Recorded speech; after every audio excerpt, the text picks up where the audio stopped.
시청자 여러분, 나라 빚이 1300조 원을 넘겼습니다. 그런데 이재명 정권은 단 15일 만에 2차 추경을 또 밀어붙였습니다.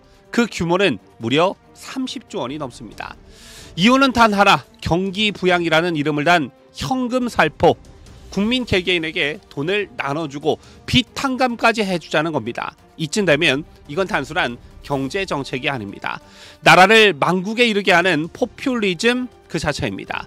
과연 이 길의 끝엔 무엇이 기다리고 있을까요? 자, 오늘 뉴스 데일리 베스트에서는 이재명 정부의 2차 추경을 해보도록 하겠습니다.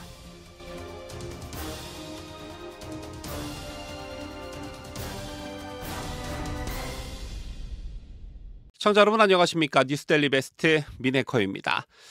이재명은 얼마 전 국무회의에서 이런 말을 했습니다. 건전 재정의 원칙도 중요하지만 지금은 경기가 너무 침체돼 있기 때문에 국가 재정을 투입할 때다. 그리고는 30조 5천억 원 규모의 2차 추경안을 통과시켰습니다. 이재명 정부 출범 보름 만의 일이었는데요. 이재명은 또 이렇게 말을 했습니다. 추경 내용에 대해서는 갑론을박이 있겠지만 경기 부양이 시급하다. 하지만 문제는 바로 그 내용입니다. 자, 이번 2차 추경은 한마디로 요약하자면 말 그대로 현금 살포입니다. 정부는 국민 1인당 최대 52만 원까지 차등 지급하는 민생회복 소비 쿠폰을 제공한다고 밝혔습니다. 이 사업에 반 무려 10조 3천억 원이 들어갑니다. 그리고 소득 하위 90%에게는 추가로 10만 원을 준다고 했습니다. 또 지역사랑 상품권 할인 예산 6천억 원, 그리고 빚을 7년 이상 못 갚은 장기 연체 채무자 13만 명의 채무를 탕감해 주는데 4조 원, 소상공인 재기 지원에 1조 4천억 원, 이걸 다 합치면 사실상 30조 원 중 절반 이상이 현금성 지원입니다. 자, 그럼 이 돈은 어디서 나오는가? 자, 바로 국채입니다. 정부는 이번 추경을 위해 약 20조 원의 적자 국채를 발행합니다. 쉽게 말해 국가가 돈이 없으니 빚을 내서 국민에게 돈을 나눠주는 것입니다. 자, 그런데 이 국채는 결국 국민이 세금으로 갚아야 합니다. 특히 아직 투표권도 없는 청년 세대가 앞으로 10년, 20년간 짊어지고 가야 할 부담입니다. 아직 투표권이 없는 미래 세대에게 이렇게나 큰 짐을 짊어지게 한다는 사실, 정말 참 죄 짓는다는 생각 여러분들 안 드시는지요? 정부는 나머지 재원은 지출 구조 조정이나 기금 활용 등으로 마련하겠다고 했지만 결국 이것도 딴 데 쓸 돈을 빼온다는 말입니다. 결국 어디서든 재정 여력을 갉아먹는다는 그런 이야기입니다. 이런 식의 추경은 그 자체로도 문제지만 더 큰 문제는 그 방향성입니다. 건전재정, 재정균형 원칙은 아예 그냥 실종됐습니다.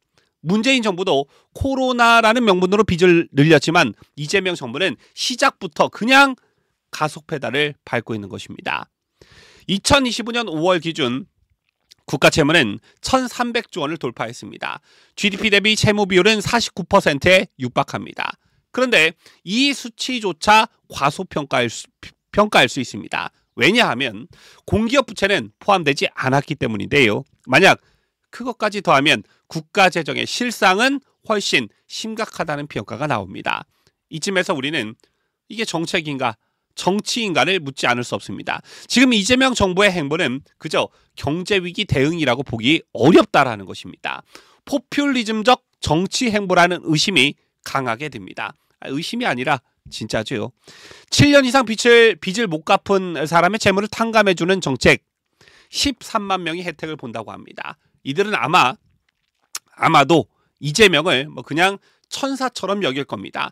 구세주처럼 여길 겁니다. 자신의 수천만 원짜리 빚이 한순간에 국가가 소각해 준다니 말입니다. 이 정도면 선거용 복지, 아니 표 구매라는 비판을 피할 수가 없습니다. 자, 이런 선례가 생기게 되면 앞으로 국민들은 이렇게 생각하게 될 것입니다. 5천만 원 정도 빌려서 7년 정도 버티면 국가가 알아서 없애줄 것이다. 자, 이건 도덕적 해이를 조장하는 위험한 정책입니다. 사회 전체의 윤리를 무너뜨리는 것입니다. 이재명의 포퓰리즘적 성향은 측근들의 증언에서도 드러납니다. 이재명의 최측근으로 불렸던 이현욱 전 경기주택도시공사 사장 부인 성희승 화가는 과거 이재명을 이렇게 평가한 바 있습니다. 이재명은 국민과 국가를 위한 개혁이 아닌 자신의 정치 생존을 위해 개혁 이미지를 활용하는 정치꾼이다. 실제로 할 수 있는 개혁 콘텐츠가 없고 기껏해야 돈 걷어서 나눠주는 수준이다. 이런 비판은 그가 누구보다 이재명을 가까이서 봤기 때문에 가능한 평가입니다. 그리고 지금 그 말이 현실로 나타나고 있는 것입니다. 자, 그리고 또 다른 맥락에서 짚어봐야 할 게 바로 제1야당 국민의힘입니다. 이번 추경에 대해 야당인 국민의힘은 애매한 입장을 취하고 있습니다. 기획재정부 출신인 송원석 원내대표는 추경의 필요성에 공감하지만 포퓰리즘식 현금 살표는 효과가 없다라고 말을 했습니다. 하지만 정작 추경 자체엔 반대하지 않았습니다. 왜일까요? 왜일까요, 여러분? 바로 표 때문입니다. 국민의힘도 이걸 정면으로 반대했다가는 여론에 밀린다는 걸 자기네들이 잘 알기 때문입니다. 포퓰리즘의 무서운 점은 바로 이것입니다. 국가의 장기적 재정 건정성보다 지금 당장 내 지갑에 들어오는 현금이 더 정치적으로 매력적이라는 그런 점입니다.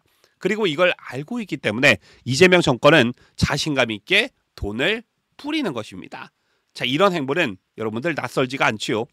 아르헨티나, 베네수엘라, 페루 이들 국가는 모두 포퓰리즘의 길을 걸었습니다. 그리고 그 끝은 국가부도 하이퍼 인플레이션, 통화가치 붕괴였습니다. 그런데 중요한 건 이들 나라에서 포퓰리즘 정치는 국민들에게 지지를 받았다는 사실입니다. 국가가 무너져도 당장 돈을 주는 정권을 국민들은 다시 뽑았습니다. 그리고 그 결과 나라 전체가 회생 불가능한 나락으로 떨어지고 말았습니다. 이재명 정부가 포퓰리즘 정책을 강하게 밀어붙일 수 있는 배경엔 우리 국민의 정서도 한몫하고 있다는 말씀을 드리고 있는 것입니다. 반면 스위스에선 코로나 지원금을 나눠주겠다는 정부 안에 국민 다수가 반대에 무산됐습니다. 하지만 우리나라는 다르죠. 정치인들이 돈 드리겠습니다 한마디만 해도 여론이 급변합니다. 지금 이 추경안도 반대 여론보다 찬성 여론이 더 많다는 조사 결과도 나오고 있습니다. 결국 이런 정치적 분위기에서 정상적인 재정 운영을 강조하는 보수파 진영이 설 자리는 점점 좁아지고 있는 것입니다. 이런 시대에 보수파 진영이 살아남기 위해선 과거처럼 건전 재정만 외쳐서는 안 됩니다. 이재명 정권의 포퓰리즘에 정면으로 대응할 수 있는 대안을 내놔야 합니다. 단순히 반대만 하는 것은 정치적으로 그야말로 자살행위입니다. 지금 필요한 것은요, 정교하게 설계된 대안 포퓰리즘입니다. 청년층을 위한 주거 지원, 자영업자를 위한 세제 인센티브, 사회적 약자를 위한 공정한 기회 시스템 등등등 무분별한 현금 살표가 아니라 미래 세대의 기회를 확장해주는 정책, 이런 방향성이 필요합니다. 이재명 정권은 지금 명실상부한 포퓰리즘이라는 고속열차에 올라탔습니다. 그 속도는 점점점 빨라지고 있습니다. 국가 빚은 기하급수적으로 늘어나고 청년 세대의 어깨는 무거워지고 있습니다. 그런데 그 열차를 멈출 수 있는 브레이크는 이제 국민의힘조차 잡지 못하는 형국입니다. 우리는 지금 민주주의가 포퓰리즘에 함락되는 장면을 여러분들 지켜보고 계신 겁니다. 이 흐름을 바꾸지 못하면 미래 세대는 무너진 나라의 잔해를 치우는 역할만 맡게 될 것입니다.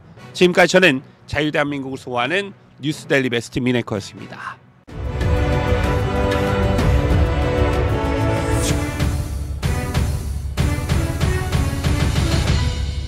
함께해요. 뉴스데일리 베스트.